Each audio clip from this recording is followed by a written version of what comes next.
Hi, I'm Steve, the creator of Learn English, Sound British. And in today's lesson, you're going to learn the very best way to ask and to give directions as we visit the capital of the UK.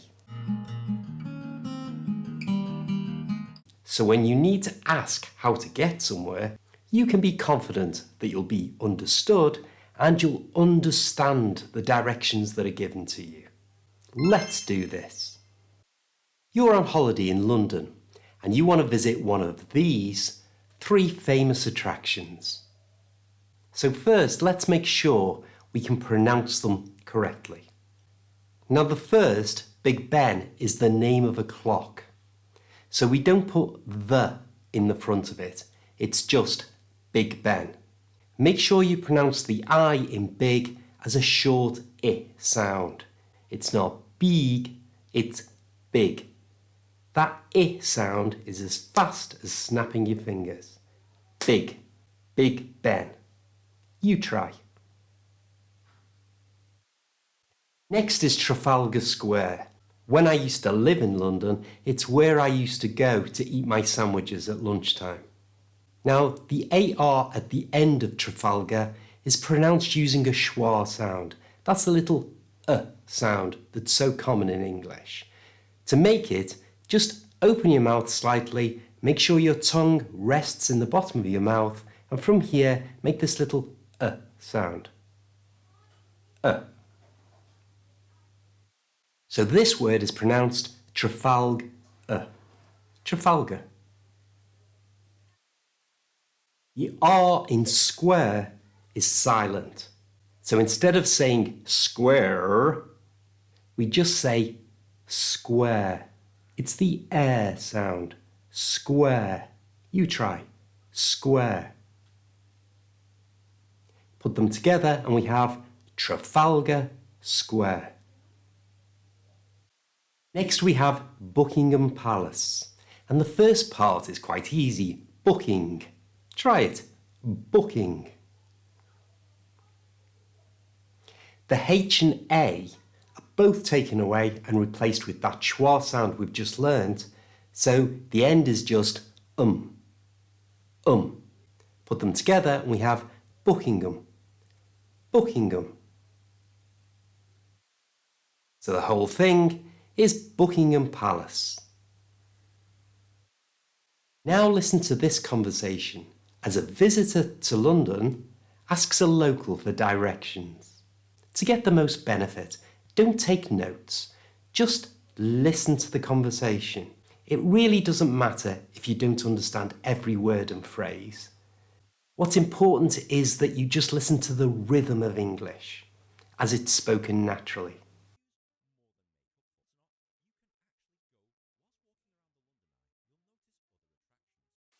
Excuse me, Yes, can I help you? can you tell me where Trafalgar Square is, please?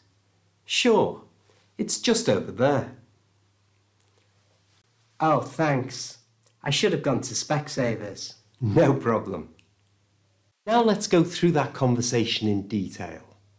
Now the first thing was the visitor got the locals' attention by saying, Excuse me, notice they didn't say, excuse me. And there's a reason for that. And it's all explained in a video on this channel. I'll leave a link in the comments section so you can check it out later. But for now, it's just, excuse me.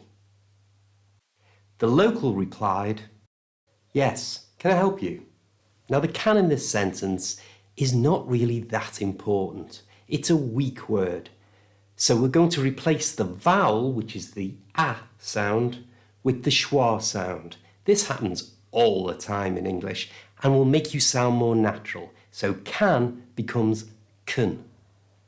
Kun. You try. Kun.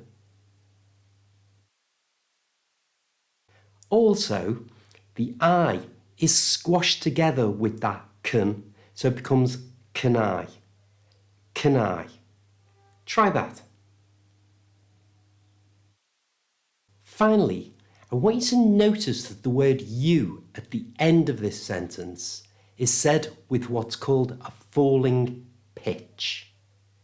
So let's look at what a falling pitch is. The first part's easy. Falling is this.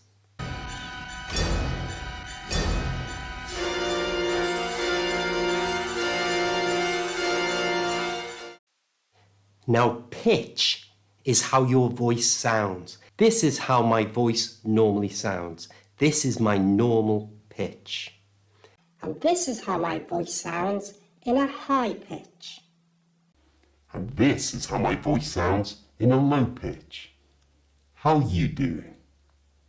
Now, the reason for using a falling pitch at the end of the sentence is to let the person you're talking to know that you've finished speaking and you expect them to speak back to you. So the local said, "Yes, can I help you?" It went down. "Yes, can I help you?" You try. Don't worry, you'll soon get used to this. It will become automatic. Remember, it's used to let the other person know you've finished speaking and it's their turn. The visitor replied, Can you tell me where Trafalgar Square is, please? Again, the can is deliberately made weak using the schwa sound, so it becomes can. And the visitor also replaced the oo sound in you with the schwa sound. So it became kinya, kinya. You try. Kinya. Also, the R in were is silent, so again we just use that air sound, tongue is flat, where, where. Also notice at the end of the sentence, the word please was said with a falling pitch, in order to let the local know that they'd finished speaking and it was the local's turn to speak. So altogether it was, "Can you tell me where Trafalgar Square is, please?" You try.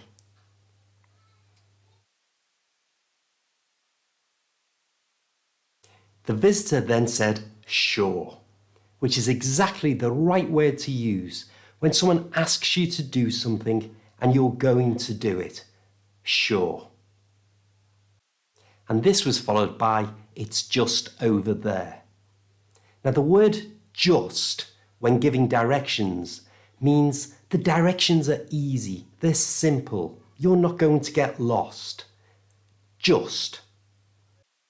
And over there means usually you can see it. So you're giving directions to something that you can see. So just means it's easy to find, and over there means you can see it from where you are. But no directions were actually given. The local never said, "Go north" or "south." No, he said, "It's just over there." So what you have to do when you're receiving directions in English is watch for which way they point. And they will always point. Just over there, just over there, just over there. They always point. That's the direction you're going in. So you got information with just over there, and you get the direction by the finger point. For example, if you said, "Steve, where's the like button?" I would say, "It's just over there." Now the visitor says, Oh, thanks. I should have gone to Specsavers. now this is a reference to a famous TV advert, all about an optician's. An optician's is just a place where you can buy glasses. And in the advert, Karen, I've got a cat with no pulse here. I need adrenaline and an IV line as quick as you can, please.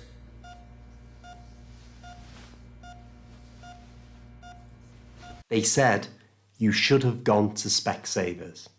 And this has come into the British language, and it's regularly used for when you can't see something that's right in front of you.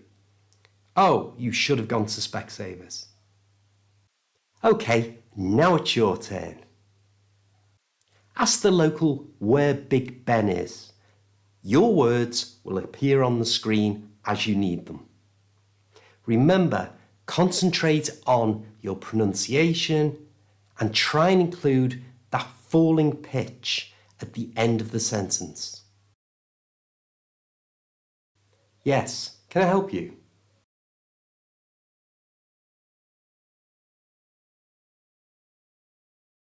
Sure, it's just over there.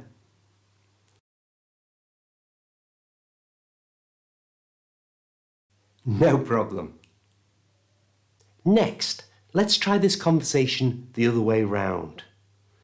You're the local and I'm the visitor, and I get your attention. Again, your words will appear on the screen as you need them.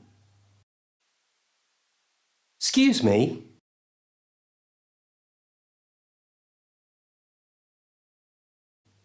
Can you tell me where Big Ben is, please?